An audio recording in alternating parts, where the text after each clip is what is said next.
berceau de nos ancêtres, bras debout et jaloux de la liberté.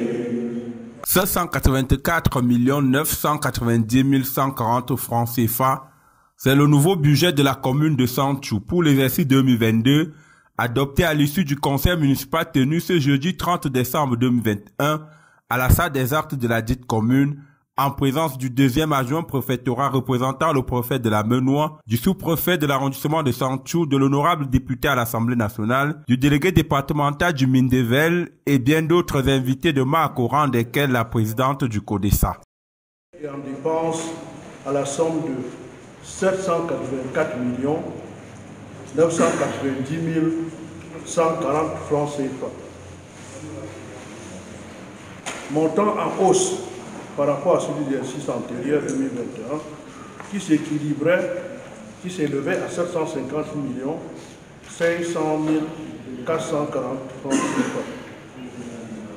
Soit une hausse en valeur absolue de 34 489 700 et en valeur relative de 4,39%. Cette augmentation est due à la prise en compte dans le budget 2022 de la commune de Santhiou, les transferts des administrations sectorielles dans le cadre de la décentralisation.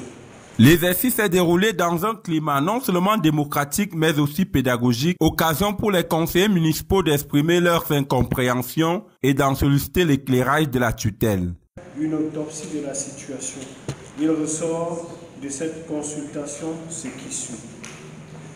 S'agissant des constats, les conseillers ont relevé pour le déplorer le non-respect des dispositions statutaires, notamment à son article 422 qui stipule le budget de la commune est voté par l'organe délibérant au plus tard le 15 décembre de chaque année, ainsi que les délais de convocation de l'ordonnance délibérante qui devrait intervenir 15 jours avant la tenue de la session.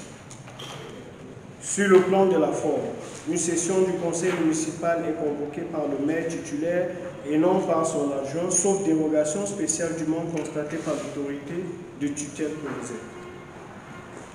Le non-respect des canaux administratifs pour les diligences vers... Quand tu as tellement d'argent, il ne faut pas attendre le CAC pour payer un marché à Santhiou. Il ne faut pas attendre le CAC pour convoquer un conseil. Je sais de quoi je parle, monsieur le préfet. Nous allons les trouver.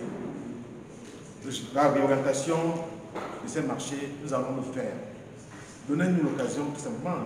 C'est la commission départementale qui siège. Siéger et donner... L'occasion faisant le larron, le délégué départemental du Mindevelle pour la Menoie, appuyé par le sous-préfet de l'arrondissement de Santhiou, est revenu abondamment en explication sur certains aspects de la loi régissant les collectivités territoriales décentralisées, ainsi que les étapes de maturation des projets inscrits dans le budget d'investissement public. Objectif: éviter que certains projets déjà validés au sein de la commune à Yaoundé tombent dans la forclusion, compte tenu de la volonté affichée de certains conseillers à les délocaliser. Mais en ce qui concerne le BIP, le budget d'investissement public, c'est un peu plus difficile parce que cela obéit à des règles procédurales très strictes.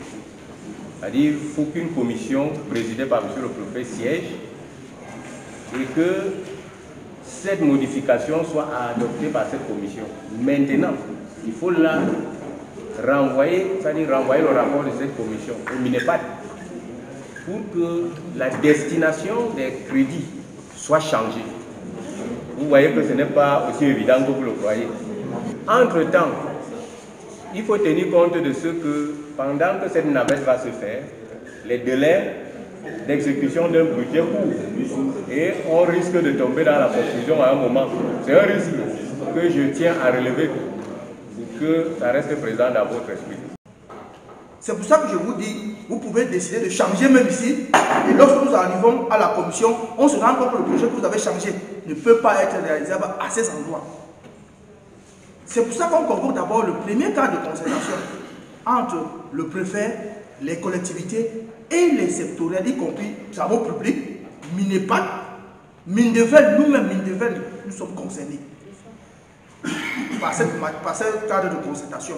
Monsieur le représentant du préfet, en félicitant le maire pour les efforts consentis, n'a tout de même pas manqué de faire des recommandations à l'ensemble du conseil pour l'amélioration des performances en 2022. Et la nécessité de répondre aux attentes et besoins des populations de votre municipalité.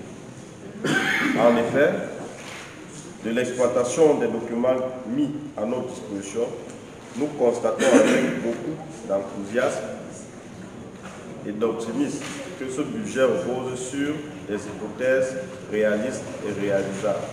Le maire François Ngoubéné, en clôturant les travaux, a mis ses conseillers en confiance quant à la prise en compte de leurs innovations pour le succès de l'équipe.